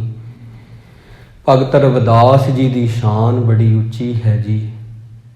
ਬੋਲਦਿਆਂ ਇੱਕ ਨਹੀਂ, ਬਹੁਤ ਭੁੱਲਾਂ ਹੋ ਗਈਆਂ ਹਨ। ਗੁਰੂ ਸਾਹਿਬ ਦੀ ਸੰਗਤ ਤੇ ਸਤਿਗੁਰੂ ਜੀ ਬਖਸ਼ਿੰਦ ਪਿਤਾ ਨੇ ਬਖਸ਼ ਲੈਣ। ਆਓ ਭਗਤ ਜੀ ਦੀ ਯਾਦ ਵਿੱਚ ਬੈਠ ਕੇ ਚੌਂਕੜਾ ਮਾਰ ਕੇ, ਜਿਵੇਂ ਉਹ ਜਪਦੇ ਸੀ, ਜੁੱਤੀਆਂ ਗੰਢਦੇ ਨਾਲੇ ਹੱਥ ਨਾਲ ਕੰਮ ਕਰੀ ਜਾਣਾ, ਜੁੱਤੀਆਂ ਗੰਢੀ ਜਾਣੀਆਂ ਨਾਲੇ ਬੰਦਗੀ ਕਰੀ ਜਾਣੀ। ਆਓ ਉਹਨਾਂ ਦੇ ਵਾਂਗ ਹੀ ਭਾਈ 2 ਮਿੰਟ ਵਾਸਤੇ ਜੁੜੀਏ ਪਰਮਾਤਮਾ ਦੇ ਚਰਨਾਂ ਦੇ ਵਿੱਚ।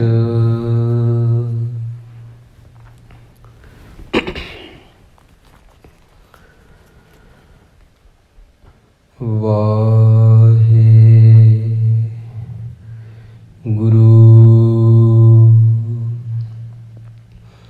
ਵਾਹਿਗੁਰੂ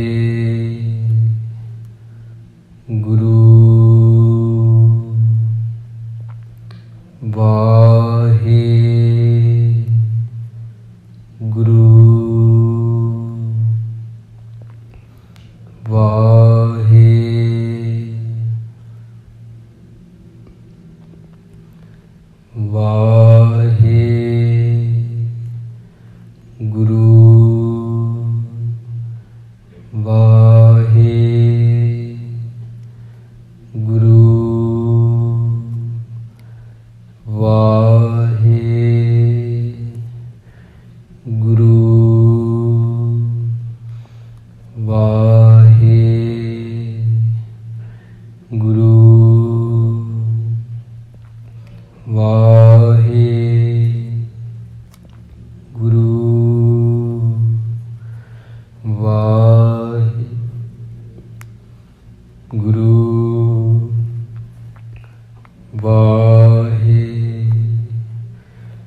ਸੱਜਣ ਸੀਸੜੀਆਂ, ਜਿਉ ਹੋਵੇ ਸਾਹਿਬ ਸੋ ਮੇਲ।